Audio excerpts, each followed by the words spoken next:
Olá a todos, sejam bem-vindos a mais um estudo no canal Clamando no Deserto. Nesse momento, nós vamos estudar sobre a última lição do trimestre, lição 12, Recompensas da Fidelidade. Logo mais iniciaremos com uma oração. Que Deus nos abençoe.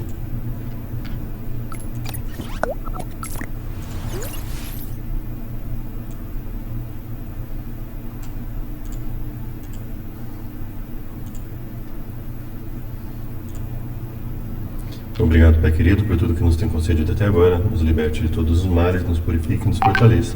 Nós imploramos em nome de Jesus. Amém. Então vamos lá.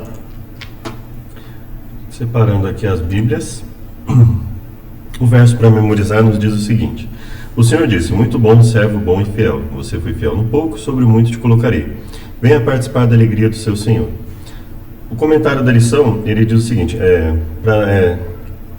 embora nós não sejamos salvos pelas obras, as obras não são a causa da salvação, Deus nos promete uma vida eterna e Ele deixa evidente na Bíblia que as boas obras, a obediência aos seus mandamentos são a consequência evidente da salvação em Cristo Jesus. Ou seja, a graça não apenas nos oferece o perdão, mas ela nos oferece a libertação do pecado, a morte da natureza pecaminosa, né? Então vamos lá. Além disso, por ele se admoesta o teu servo, em os guardar a grande recompensa. No que? Os preceitos do Senhor são retos, o temor do Senhor é límpido, são mais desejáveis que o ouro, muito grande, mais do que muito ouro depurado, são mais doces do que o mel. E o que é isso? A lei do Senhor. A lei do Senhor é perfeita e restaura a alma, os preceitos são retos e alegram o coração. Então, tudo isso ele fala aqui são bênçãos de Deus para todos nós. E, dando continuidade, então, na recompensa pela fidelidade, nós vamos começar com Hebreus 11, capítulo 11, verso 6. Hebreus, capítulo 11, verso 6. Então, vamos lá.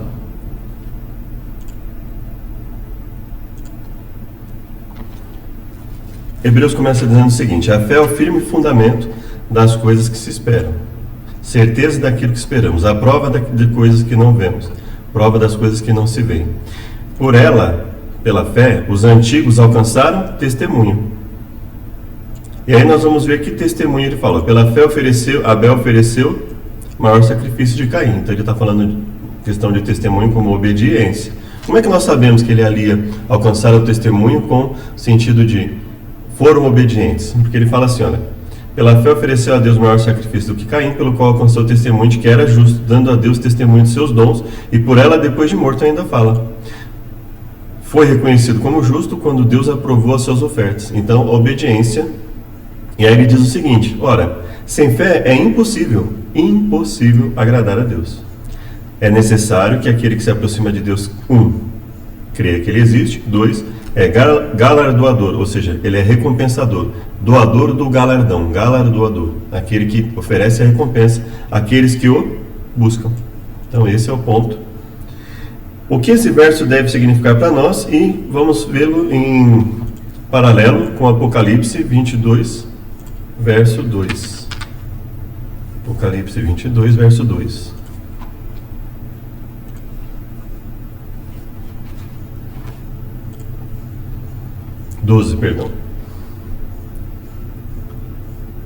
Então vamos lá.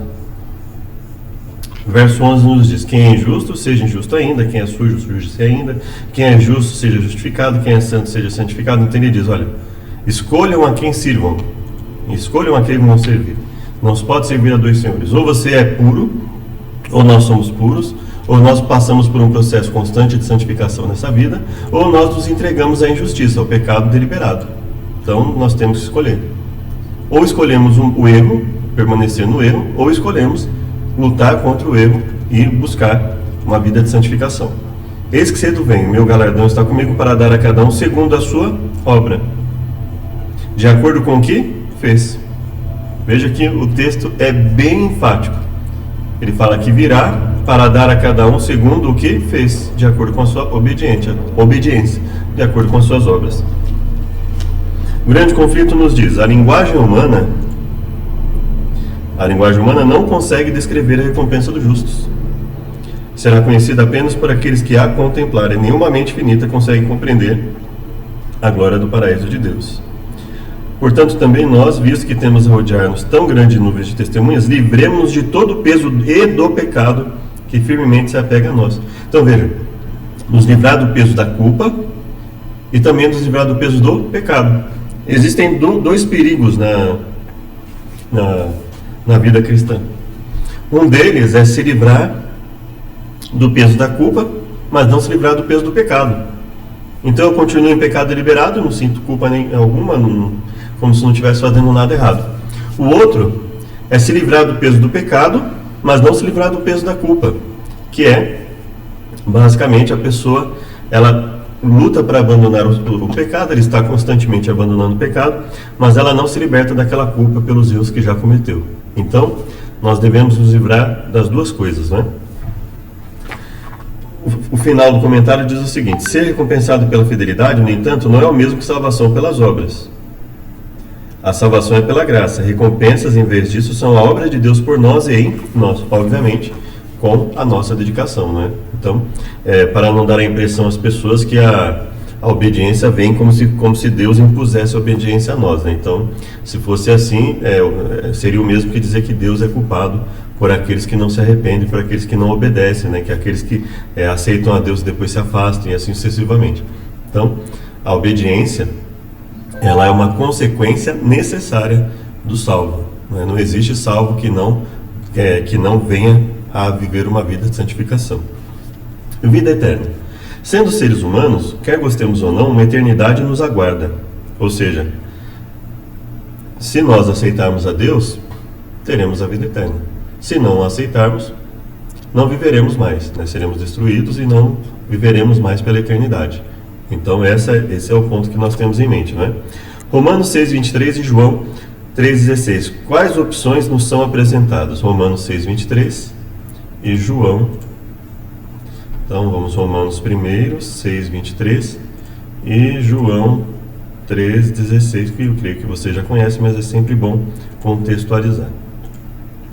Romanos 6:23 diz o seguinte: ele começa dizendo: que diremos, pois? Permaneceremos no pecado para que a graça abunde, para que a graça aumente?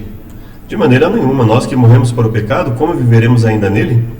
E aí, ele vai comentando aqui: sabemos que o velho homem foi crucificado com ele, para que o corpo do pecado seja destruído, e não sejamos mais escravos do pecado. Eu creio que não haveria forma mais evidente de dizer que nós precisamos obedecer a Deus. E aí nós vamos então para o verso 23, em que ele diz: pois o salário do pecado é a morte, mas o dom gratuito de Deus é a vida eterna em Cristo Jesus nosso Senhor. Em que contexto ele diz isso? No contexto é o seguinte: vocês foram libertos do pecado, se tornaram escravos de Deus, ou servos de Deus. Fruto que colhem leva à santidade, e o seu fim é a vida eterna. E qual era o fruto anterior? A obediência a Deus.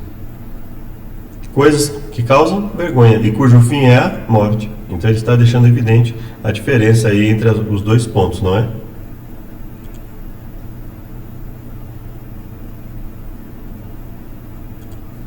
Então vamos lá. João 14, de 1 a 3. João 3,16, eu creio que vocês já conhecem, né? Vamos aqui o verso 15, verso 14.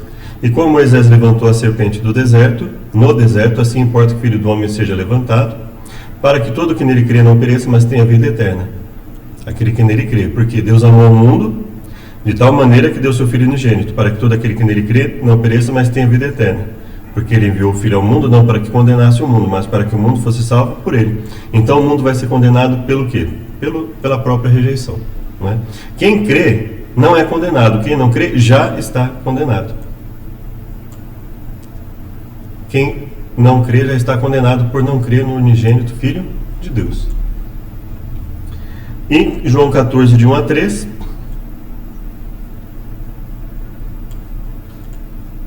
Não se turbe o vosso coração. Crede em Deus, crede também em mim. Na casa de meu pai há muitas moradas. Se assim não fosse, eu vou-lhe teria dito: vou preparar lugar. Quando eu for e vos preparar lugar, virei outra vez e vos levarei para mim mesmo, para que onde estiver, estejais vós também. Então essas são as promessas daqueles que permanecerem em Deus. É difícil imaginar duas escolhas mais claras e distintas, não é? Possivelmente, se você está lendo, tenha escolhido a vida eterna. Nossa parte é simplesmente acreditar nele e descansar nos méritos de Jesus e, pela fé, obedecer a sua palavra. Eu não diria simplesmente, né, porque não existe simplicidade aqui, né, é bastante complexo, né, existe uma série de coisas, existe uma série de igrejas, cada uma defendendo suas posições, algumas defendendo que determinados mandamentos não existem, e assim sucessivamente, e a nossa parte é permanecer em obediência, né? A fé, não existe fé na Bíblia sem obras, né? Nos últimos dias do seu ministério terrestre, Jesus transmitiu essas palavras incríveis de esperança. E talvez, mais do que qualquer outra coisa, a morte de Cristo na cruz em sua primeira vinda é a nossa maior garantia de sua segunda vinda. Ou seja, a confiança, a convicção de que aquilo que está escrito realmente ocorreu, nos mantém na fé. A Nova Jerusalém, descrita por João, foi vista por Abraão, que aguardava a cidade que tem fundamentos. É obra-prima de Deus. Essa cidade será o lar dos filhos fiéis. Há boas novas para aqueles que não gostam de empacotar as coisas nem de se mudar. Deus cuidará de tudo. Leia Apocalipse 21. Apocalipse 21. Quais são algumas das promessas que temos? Vamos lá.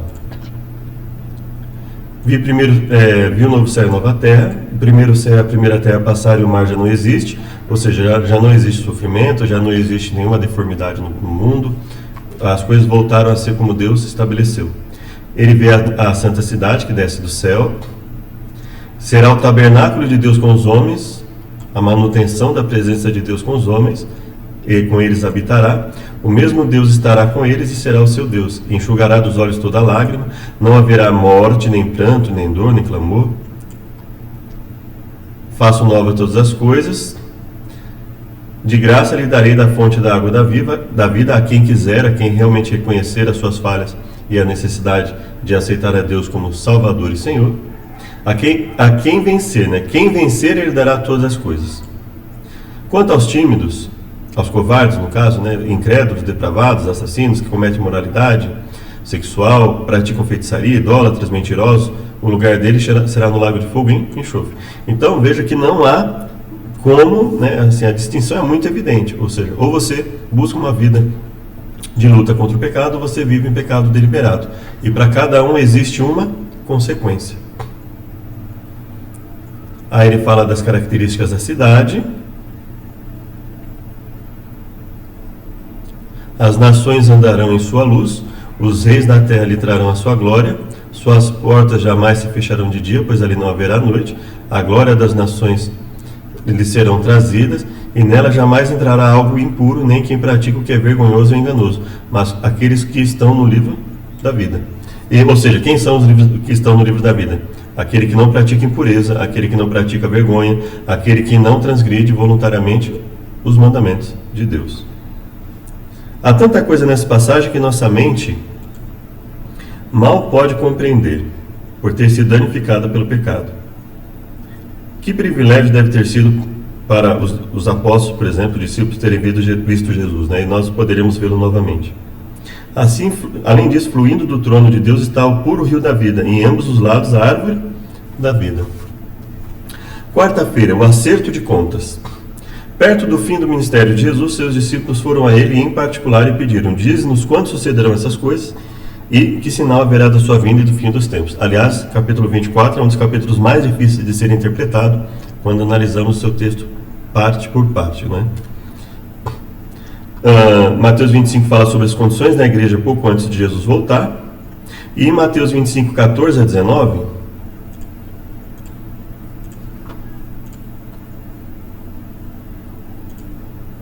Mateus 25, 14 a 19, quem viajou para um país distante, a quem ele confiou seus bens?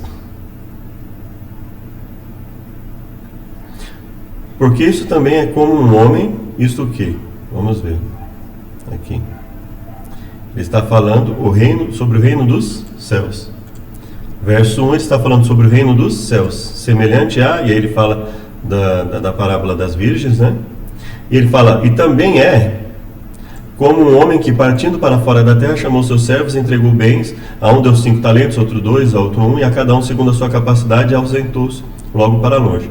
Tendo partido, o que recebeu 5 granjeou outros 5, o que receberá 2 granjeou outros 2. Ou seja, a parábola evidentemente está falando em trabalharmos, obedecermos a Deus, vivermos uma vida de santidade para com Deus e multiplicarmos aquilo que Deus nos concede. E aí um deles cavou o dinheiro na terra, confiou que a graça podia fazer tudo por ele, né? Então ele cava o seu talento lá na terra, deixa lá e fala assim, eu sou salvo pela graça mesmo, não preciso fazer nada. E aí volta esse senhor, pediu contas a eles, né?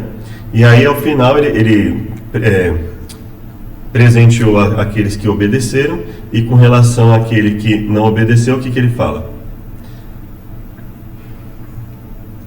Mau e negligente servo, sabia que ceifo onde não semeei, junto onde não espalhei, devias então ter dado meu dinheiro aos banqueiros, e quando eu viesse receberia o meu com juros. Ou seja, porque você não fez nada, porque você simplesmente achou que deveria participar na igreja e não se preocupar com mais nada, e que as pessoas deveriam fazer as coisas. Então veja, ele está evidentemente aqui dizendo, olha, não existe possibilidade de salvação para aquele que vive uma vida de omissão, uma vida de total ausência de busca a Deus. Mateus 25, 20 a 23 foi o que o servo comenta com ele, né? O que o Senhor fala com o servo, né? Foi-me mostrado que a parábola dos talentos não tem sido plenamente compreendida. Os talentos não representam meramente a capacidade de pregar e instruir. Aplica-se aos recursos temporais que Deus confiou ao seu povo. Isso é evidente, né? Se ele está falando dos dons, os dons não são apenas a questão de pregar, mas a questão de viver, que é o que Jesus falava, né? Só que é evidente, né? E isso a gente ouve muito na igreja, né? A pessoa fala assim, eu sou mais pela prática, né? O importante não é a teoria. Geralmente a gente ouve isso de quem não estuda a Bíblia, né? Porque quem estuda e vive o que está escrito, porque nós temos dois tipos, alguns tipos de pessoas na igreja. Aquele que não estuda, e ele justifica o ato de não estudar a Bíblia, dizendo que ele vive a prática, né? Mas que prática ele vai viver se ele não conhece o que está escrito nas Escrituras? A prática da cabeça dele, né? Dele ou dela, né? A pessoa acha que tem que fazer alguma coisa daquele jeito e faz daquele jeito. E sempre que você vai falar alguma coisa da Bíblia, ele justifica ou ela justifica de acordo com algo que está na cabeça dele ou dela, né? Eu acho que é diferente, eu acho.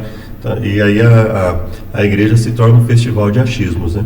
E nós temos aquela pessoa que evidentemente estuda as Escrituras porque ela quer viver conforme o que Deus fala. E onde está o que Deus fala? Nas Escrituras.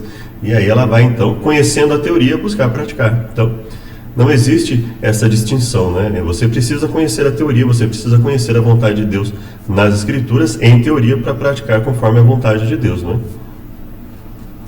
É bastante natural para nós pensar que a outra pessoa tenha mais talentos do que nós. E geralmente isso é uma falsa humildade, né? É uma questão daquela pessoa, muitas vezes, que não quer obedecer e se esconde atrás de alguma coisa. Porque eu não tenho talento. Se ela precisa de um emprego, ela vai, faz uma faculdade, estuda, corre atrás de alguma coisa que ela não saiba fazer e aprende a fazer, porque ela precisa de dinheiro, etc. Mas para o reino de Deus, muitas vezes ela se esconde, dizendo que ela não tem habilidade nenhuma. Existem alguns casos que são poucos, obviamente não são a maioria, em que a pessoa efetivamente possa ter algum transtorno e ela precise de um tratamento mais apurado, mas muitas vezes é uma falsa humildade, a pessoa não quer atuar e ela se esconde ali debaixo da ausência de habilidades, etc., né? Olhando para a recompensa, após a conversão de Paulo, ele mergulhou totalmente na causa de Cristo. Como Moisés, ele escolheu sofrer com os fiéis de Deus e pela causa de Cristo. Leia Romanos 8, 16 a 18. Romanos 8, 16 a 18. Como o conhecimento de que era um filho de Deus foi um fator em sua fidelidade. 8, 16 a 18. Vós, porém, ou seja, aqueles que buscam a Deus, não estáis na carne, mas no Espírito. Se é que o Espírito de Deus habita em vós, mas se alguém não tem o Espírito de Cristo, esse tal não está nele. Então, olha só, os que estão na carne não podem agradar a Deus. E quem está na carne? É aquele que é inimigo de Deus, inimizade contra Deus. Não se sujeita à lei de Deus. Então, aquele que não obedece é aquele que está na carne, né? E se Cristo está em vós, o corpo, na verdade, está morto por causa do pecado, mas o Espírito vive por causa da justiça. E vamos lá do 16 ao 18. O mesmo Espírito testifica com o nosso Espírito que somos filhos de Deus. Se nós E se nós somos filhos, somos herdeiros, co-herdeiros de Cristo. Se é certo que com ele padecemos, também seremos glorificados. Porque para mim tenho por certo que as aflições desse tempo não são nada para comparar com a glória que será revelada. Então, o conhecimento de que ele era um filho de Deus confirma a sua fidelidade, ou seja, é exatamente por ser um filho de Deus que eu reconheço que aquele que nasce de Deus não vive na carne, ou seja, não vive em inimizade contra Deus, não vive contrário à sua lei. 1 Timóteo 6, de 6 a 12. Primeira carta a Timóteo, capítulo 6, versos 6 a 12.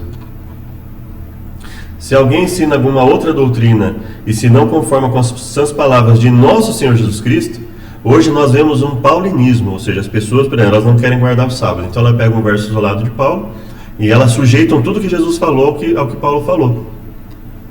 O que eu não precisaria nem de Paulo para saber que é um erro, porque quem definiu que os livros de Gênesis a Malaquias perderam a validade depois de Jesus? De onde surgiu essa teoria? Obviamente não veio da Bíblia. De onde se chamar de Gênesis a Malaquias de Antigo Testamento e dizer que o que está lá precisaria ser confirmado pelo que está escrito de Mateus a Apocalipse para ser válido? Também é uma doutrina humana, nunca existiu isso na Bíblia. Então nós vemos que uma série de falas que não se conformam, não se adequam ao que está na Bíblia. E o próprio Paulo diz: eu mesmo me sujeito a Jesus, porque não faria sentido ele dizer isso e não se sujeitar às palavras de Jesus. Então ele fala, conforme as sãs palavras de nosso Senhor Jesus Cristo. Então veja, Paulo está dizendo, olha, nós devemos sujeitar ao que Jesus ensina.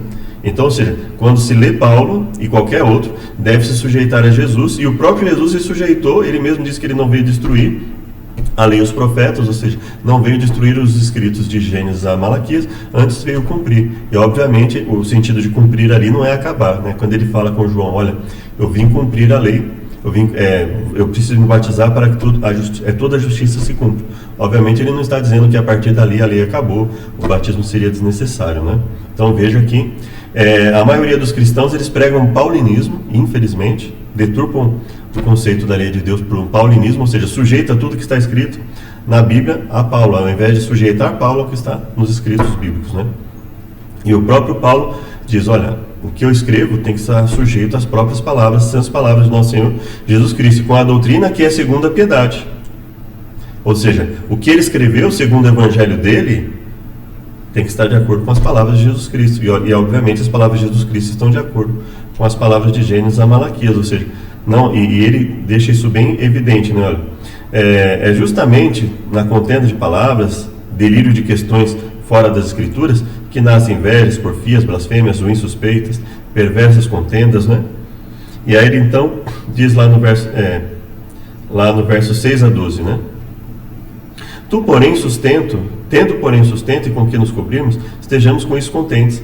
Mas os que querem ser ricos caem em tentação, laço, muitas concupiscências, loucas e nocivas. Então ele fala, olha, cuidado, né? Porque a maioria das pessoas, a imensa maioria das pessoas que querem ser ricos, elas acabam caindo, porque eles focam demais na questão do ganho de bens e eles esquecem que a prioridade não seria essa.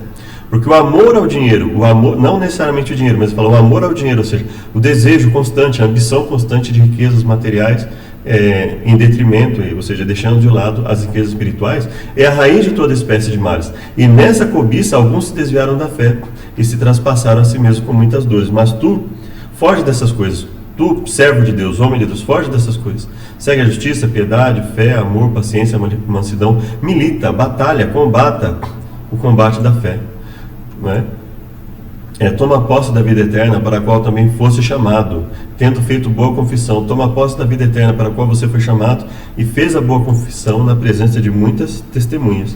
Do ponto de vista bíblico, prosperidade é ter o que você precisa quando precisa, não é o acúmulo de bens, pelo menos não é o acúmulo desnecessário, né?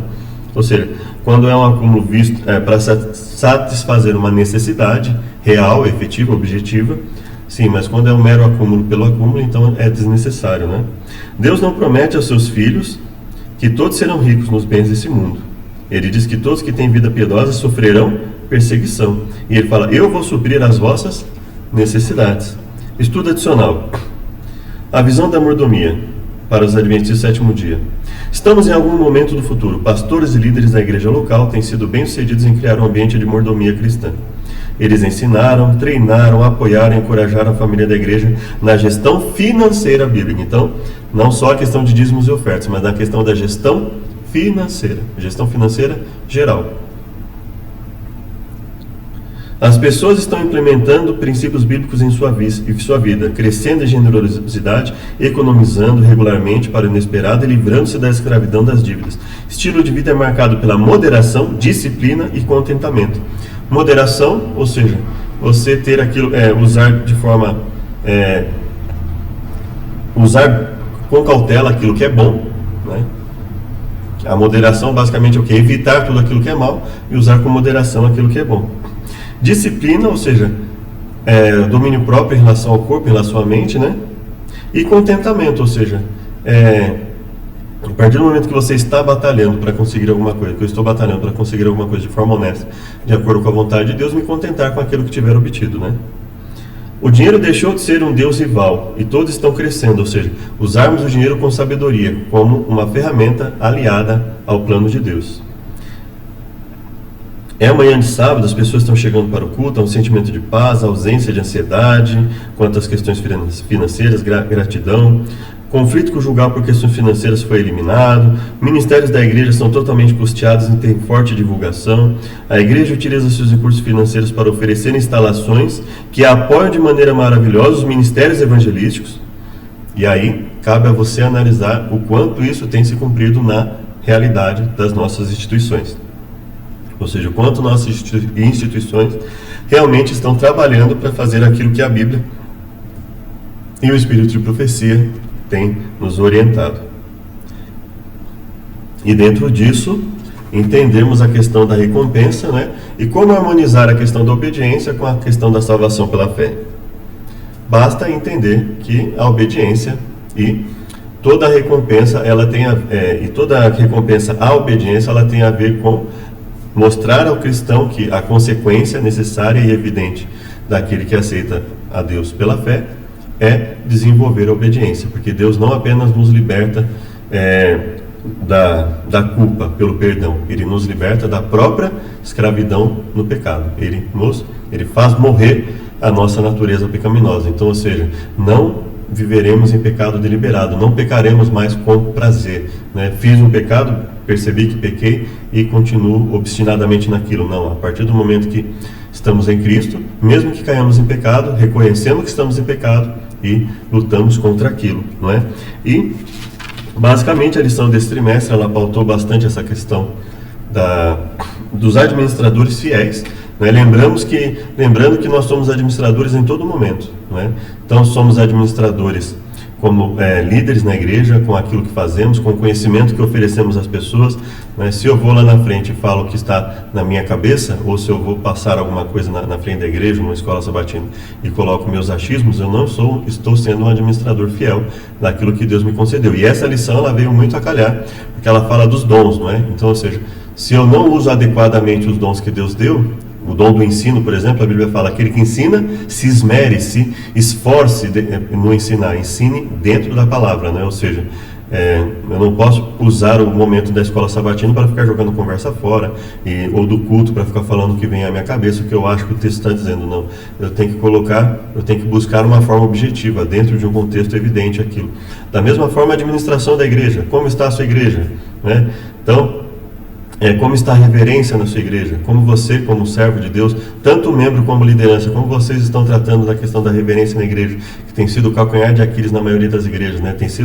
Em muitas tem sido extremamente difícil sentar e assistir um culto, devido à tremenda bagunça, conversa paralela constante, tanto de crianças cujos pais não dão a devida não tem o devido cuidado em orientá-la, que aquele momento não é um momento para conversa, e as crianças crescem indisciplinadas, e os próprios adultos, né, que muitas vezes acabam dando um mau exemplo. Como está a sua igreja? Você está cuidando da sua igreja, do patrimônio, para que ele não se deteriore, patrimônio físico, e o patrimônio espiritual? O que a sua igreja está ensinando? Ela está promovendo estilos de música que não se adequam à vontade de Deus? Ela está incentivando ou aceitando estilos de vestimenta que promovem a sensualidade, que promovem o desrespeito para com a vontade de Deus, que supervalorizem a degradação, como roupas rasgadas, não é? propositadamente rasgadas, roupas justas, curtas, a sua igreja está promovendo que tipo de patrimônio espiritual? As instituições que você conhece, qualquer que seja a igreja que você frequente, adventista ou não, ela está promovendo efetivamente a boa administração dos recursos para pregar o evangelho, né, conforme está na Bíblia, ou está incutindo elementos antibíblicos, não é, como a deterioração da música, a questão da autoridade eclesiástica, autoridade disciplinar, autoridade para determinadas funções na igreja. Como é que a sua igreja está tratando disso? Isso também é administração fiel. Não adianta simplesmente achar que porque você correspondeu com algum valor para a sua igreja, que você está sendo um bom administrador. O bom administrador é aquele que fiscaliza o trabalho da igreja, assim como nos tempos antigos, o povo de Deus dava satisfação de tudo que eles conseguiam ali. Se você olhar o detalhamento lá na Torá, você vai ver o quanto eles detalhavam ali o que recebiam, como recebiam, o que era feito. Então é uma obrigação da igreja que você frequenta, ela dá satisfação do que está fazendo com o seu dinheiro, o que está fazendo nas instituições, se as instituições realmente estão atendendo aquilo que é necessário, ou seja, a educação na sua igreja ela é acessível aos membros, e eles estão se utilizando dessa verba para isso. Então você tem que analisar tudo isso. O dinheiro que é revertido para a igreja, ele é usado para a pregação do evangelho, ou ele é usado para comprar fazendas, ele é usado para que os líderes tenham mansões e usem o dinheiro todo para eles, e muitas vezes a igreja tenha dificuldades ali. Então, na sua igreja, a igreja incentiva você a frequentá-la e buscar os dons. A sua igreja tem divisão em departamentos, em ministérios, ou você vai lá e simplesmente existe uma elite que está ali comandando tudo e nenhum membro tem acesso ao desenvolvimento de dons e ministérios ao participar da direção de cargos, funções, né? A sua igreja ela tem uma organização nesse sentido. Então, é preciso que cada uma dessas coisas seja refletida a cada um de nós. A sua igreja, ela presta contas daquilo daquilo que ela arrecada, não só do que arrecadou, mas da forma que está sendo utilizada. Você vê uma boa utilização dos recursos quando ela desenvolve um hospital, quando ela desenvolve uma escola. Esses serviços estão acessíveis aos membros que contribuem com ela para que ela tenha essas coisas? Ou elas estão a um preço tão exorbitante que os membros não têm, a maioria deles não tem condição de ter acesso a isso? A sua igreja ela promove a saúde financeira, a saúde física, mental dos membros, ou você simplesmente vai lá, dá o seu dinheiro e não sabe como está, não sabe sequer o que isso significa? Tudo isso tem a ver com a administração eficaz, porque, como nós lemos na lição passada, na lição número 11, Davi errou, o povo encobertou o erro dele, se acomodou diante do erro e o povo acabou sendo punido. Então veja que nós, como membros temos uma grande obrigação diante dos erros, né? Nós não podemos aceitar os erros, sejam eles nossos, não devemos aceitar, sejam eles de nenhuma outra pessoa, seja ele líder ou não, seja ela líder ou não. Devemos buscar isso. Que Deus nos abençoe. A próxima lição será aqui, vou até abrir, né? Deixei até separado aqui para não sujar, né? Eu ia abrir antes, mas deixei até aqui para não ter nenhum problema. Ela fala das 3 mensagens angélicas. Nós vamos começar então aqui, ok? Aqui. As 3 mensagens do Apocalipse.